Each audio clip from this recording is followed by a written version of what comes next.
ఈ భాష పార్లమెంట్లో ప్రతి దాని మీద నేషనల్ ఎడ్యుకేషన్ పాలసీ పెడితే మేము రిజెక్ట్ చేస్తున్నాం అన్నాడు.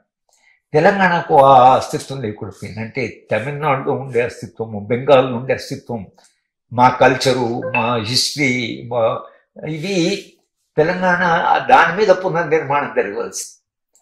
చాలా మంది అడుగుతుంటారు ఏం చేయవలసింది తెలంగాణ, ఏం చేయవలసిందంటే ఇప్పుడు మణిచంద్ర ఇన్స్టిట్యూట్లో ఎంప్లాయీస్ని, తర్వాత యూత్ని, తర్వాత మొత్తంగా అన్ని ప్రజానాయకుల్ని, రాజకీయ పార్టీని ఎటువంటి తెలంగాణ అనే ఓరియంటేషన్ ఇవ్వాల్సింది.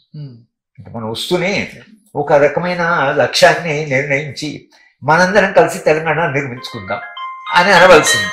కానీ అలా అనకుండా వీళ్ళు అధికారం వస్తూనే సేమ్ థింగ్ అదే దాంట్లో పడిపోయారు. ఆ పద్మవ్యూహం నుంచి బయటికి రాలేకపోయారు.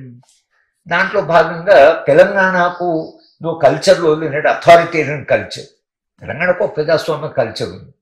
ఆ ప్రజాస్వామ్య కల్చర్ మీద పునాది బదులు కాకుండా ఎగ్జాక్ట్ తెలంగాణ కల్చర్కి ఆపోజిట్ కల్చర్ రాజకీయాలు వచ్చి ఈ తర్వాత ఆంధ్ర ప్రాంతంలో అంతా పోరాడినా వాళ్ళ బలమేం తగ్గలేదు.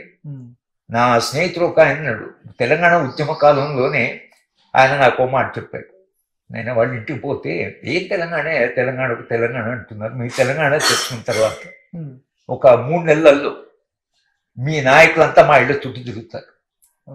ఒక 10 ఏళ్ల తర్వాత 2 రాష్ట్రాలు కలవాలని ఉద్యమం వస్తుంది. ఏ తెలంగాణ పోరాడుతున్నాడు అని. ఆ రెండోది నిజమైతే దాని మొదలైతే నిజమైంది. వాళ్ళ చుట్టూ తిరిగారు కానీ మన ఎవరు పలకరించిన వాళ్ళు కలవడానికి కూడా వాళ్ళు సిద్ధంగా లేరు.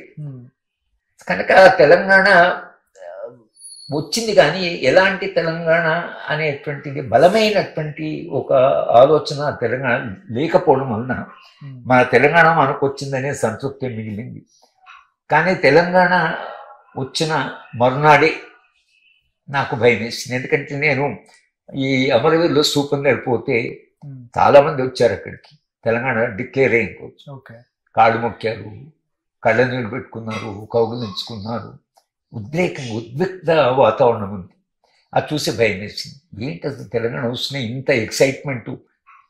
నాకు పొలిటికల్ ఎకానమిస్ట్ ఉంది కాబట్టి మొత్తంగా ఏదో రెవల్యూషన్ వచ్చినా ఏ మార్పు వస్తున్నాయి కాదు, కొన్ని మార్పులు వస్తాయి కానీ వీళ్ళు అనుకున్నంత మార్పులు రావనేది నాకు తెలుసు. అది చూసిన తర్వాత నేను ఇంటికి వచ్చి ఒక వ్యాసం రాశాను. నిద్రలేని నిజంగా నాకు నిద్ర కూడా పట్టలేదు. నిద్రలేని తెలంగాణ అని రాశాను. నిద్రలేని రాత్రి అని రాశాను. నిద్రలేని రాత్రి అని ఎందుకు రాశానంటే నాకు బాగా ఆందోళన అయింది. ఇంత ఎక్స్పెక్టేషన్స్ ఉంటే పొలిటికల్ సిస్టమ్ చూస్తే ఇది ఏ పొలిటికల్ సిస్టమ్ దానికి ప్రిపేర్డ్గా అనిపించలేదు. నాకు ఆ గ్యాప్ నాకు నిరంతరంగా కనిపించింది. కనుక తెలంగాణ రావడం ఈ 10 ఏళ్లలో భాష, తెలంగాణ భాష, తెలంగాణ యాస అన్నాం, తెలంగాణ సినిమా అన్నాం, తెలంగాణ విద్యారంగం కేజీ టు పీజీ ఉచిత విద్య అన్నాం, రకరకాలు మాట్లాడాం. ఫస్ట్ విధ్వంసం విద్యారంగం.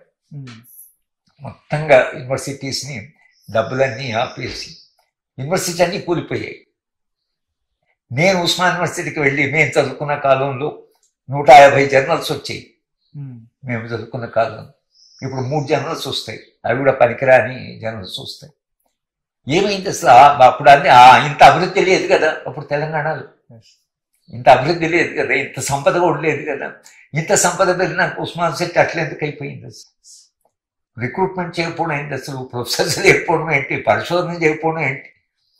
అంటే ఎందుకు జరిగిందని Osmania general hospital doctors joint action committee పిలిస్తే ఉస్మానియా హాస్పిటల్, నేను ఎదిగిన ఉస్మానియా హాస్పిటల్ 1950-60లలో మా అమ్మకు ఆరోగ్యం బాగాలేకపోతే ఉస్మానియా జనరల్ హాస్పిటల్ మేము పిల్లలు మా అమ్మని చూసుకోవడమో కాకుండా మాకు కూడా బ్రెడ్ పాలు ఇచ్చేవాడు పిల్లలు ఎదుకొచ్చారని. Best doctors, finest doctor Osmania general hospital ఉండేవాడు. ఆ రోజుల్లో ఒక మంచి డాక్టర్ని స్వప్నం ఏంటంటే ఉస్మానియా జనరల్ హాస్పిటల్లో పనిచేయాలి. అంటే అంత గౌరవం ఉండేది. ఉస్మానియా హాస్పిటల్లో పనిచేసే డాక్టర్ పెళ్లికి వచ్చినట్టుగా విఐపి అయ్యి